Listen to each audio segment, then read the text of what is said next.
સુરતના સરથાણા વિસ્તારમાં એસી ડોમમાં પાર્ટીશન પાડી ધમધમતા કૂટણખાના પર સ્થાનિક પોલીસની રેડ.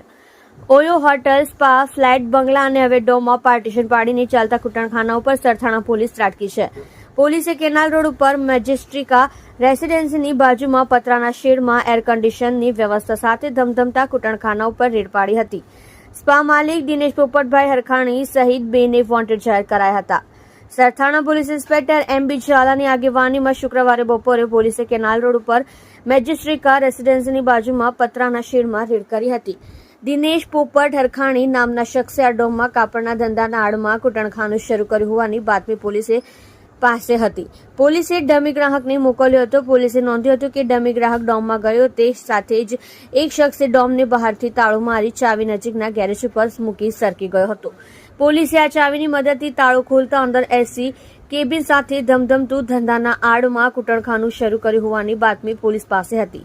પોલીસે ડમી ગ્રાહકને મોકલ્યો. પોલીસે નોંધ્યું હતું કે ડમી ગ્રાહક પાસે ડોમમાં ગયો તે સાથે જ એક શખ્સ ડોમને બહારથી તાળું મારી ચાવી નજીકના ગેરેજ ઉપર મૂકી સરકી ગયો હતો. પોલીસે આ ચાવીની મદદથી તાળું ખોલતા અંદર એસી કેબિન સાથે ધમધમતું કૂટણખાનું મળી આવ્યું હતું.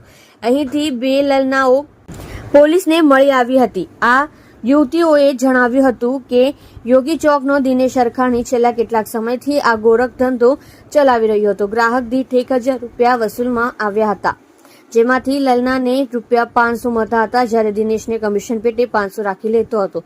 પોલીસની કે અન્ય કોઈ વ્યક્તિની શંકા નહીં જાય તે માટે સંચાલક તરીકે રાખવામાં આવેલું ભાવેશ સાકરિયા ગ્રાહક અંદર જાય તે સાથે જ બહારથી તાળું મારી દેતો હતો. પોલીસે અહીંથી કોન્ડમ અને 1000ની રોકડ કબજે કરી સ્પા માલિક દિનેશ હરખાણી અને સંચાલક ભાવેશ સાકરિયાને વોન્ટેડ જાહેર કર્યા હતા. સત્ય માટે હંમેશા સત્યની સાથે જોડાઈ રહો. આર સુરત ન્યૂઝ ચેનલની સાથે.